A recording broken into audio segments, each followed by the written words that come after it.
Ito po ay luto ko pa ng Biyernes. Ano nga ba ang meron sa araw na ito? Bakit po napakarami ng nag-order, nagkasabay-sabay kayo? Mailan na naman po na nagtampo dahil hindi po natin tinanggap yung kanilang order dahil hindi po talaga kakayanin. Pasensya na po kayo kasi tatatlo lang po kaming gumagawa. Yung aking mister at yung aking anak, ang aking katuwang, hindi pa po sila sanay.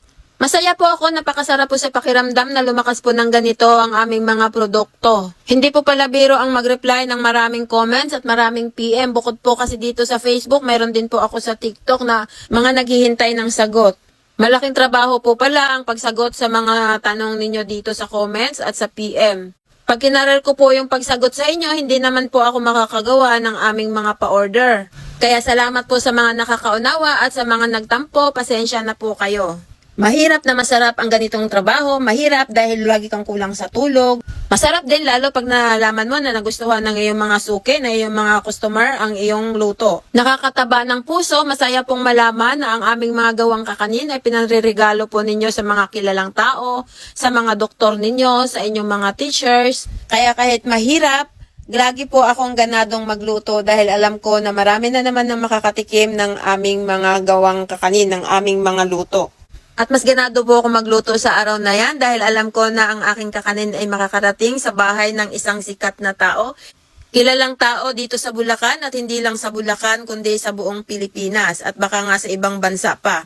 Pinapanood ko din ito dati sa Mara Clara. Hindi man tayo siguradong matitikman niya itong gawa natin, ang mahalaga po ay makakarating ito sa kanyang bahay. Shout out sa iyo, Sir Jerome Paharoha.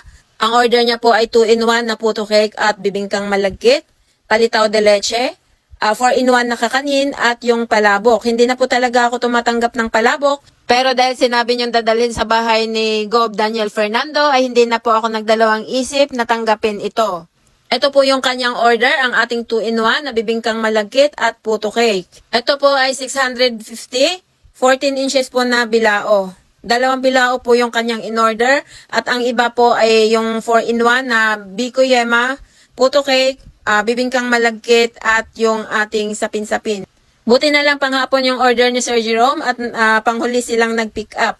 Ayan po, bago nila pick upin, picture taking muna ang ating mga bidang kakanin. Ito po yung kanyang mga order, palabok na 18 inches. Ayan, 4 na bilao po ng kakanin. Ito yung ating palitaw de leche na 36 pieces, 420. At ito na nga, dumating na sila Sir Jerome at ang kanyang mga kasama. Pinipick up na yung kanilang order at ayan nga yung aking mister, tumulong ng magbuhat, hindi na nagdamit dahil tapos na kaming magluto niyan at ayan, hindi pa nakatsinelas. Yan yung kanilang order na palabok na 18 inches, 1,380 po ang halaga. Maraming salamat po Sir Jerome sa pag-order. Sana po ay magustuhan ninyo ang aming gawang kakanin, ang aming mga luto.